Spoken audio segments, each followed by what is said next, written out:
It was in the news this week about Paul Pogba and his missed penalty for Manchester United and the abuse that he received on social media. Now, your football career was much more than just a penalty miss and then that reprieve 6 years later, but he's getting a lot of stick online.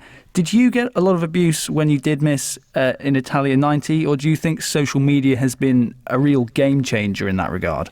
I probably got more sort of personal abuse, if you like, in regard to going round the grounds. The away matches that following season, it was quite topical, so obviously I got a lot of sledging from the terraces about who let England down and all those sort of things, but it almost spurred me on to play better against the opposition and whatever. The other side of that is I got a lot of support as well from football fans across England, and certainly where I was playing at the time at Nottingham Forest, the fans there sort of rounded and supported me brilliantly. I think social media now is a big game changer. It's very personal.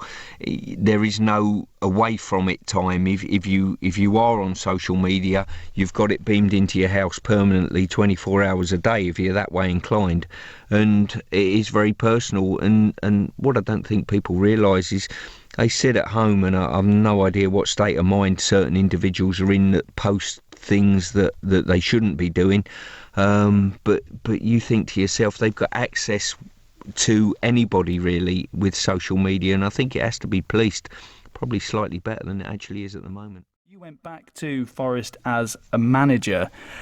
Do you regret that decision? Because it didn't quite turn out as everybody hoped.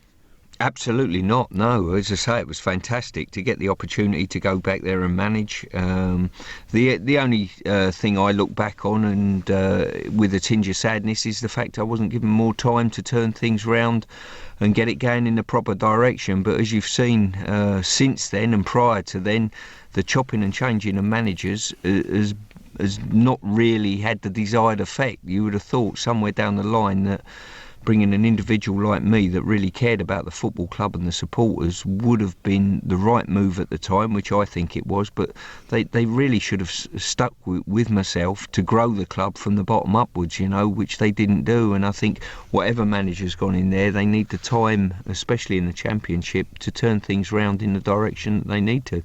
Do you think that is a familiar theme with a lot of clubs at the moment? And again, it's possibly the social media generation. They want instant success. If you want anything these days, you can just go online and access it instantly, and that has possibly changed the expectations of football fans as well. Yeah, very much. I mean, going back in my time when Green Flag used to sponsor England, there was a modicum of patience within football. I think the time that goes on, there is that instant success mentality in society as well as football, and I find that quite sad at times. I mean, if you look at Burnley, got promoted with Sean Dyche, then got relegated with Sean Dyche. Now, if you turn round and said it would have been the right thing to sack him at the time, they'd have missed out probably on another promotion, a wonderful new training facility, a football club that are established in the Premier League, So there's a lot of points of cases, and probably the best manager we've ever had in the British Isles, in Alex Ferguson. If Manchester United would have pushed the button at any given time over the first 3 years of not winning something, they'd have missed out on a lot of success after that. Going back to your time at Forest, you went under the ownership of Fawaz Al-Hassawi. When the club was taken over recently, it was described as being in intensive care, with the new owners trying to restore it to its former glories. Is that a description that you recognise? That probably doesn't even do it justice, if I'm being quite honest with you. Why so?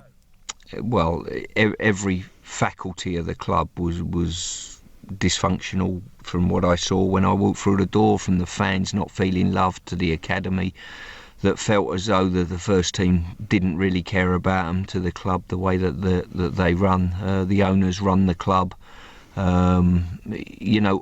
All strands of the football club needing pulling back into place, and sadly they weren't prepared to do that or see that, or didn't have the experience within football to understand. Manx Radio Sport.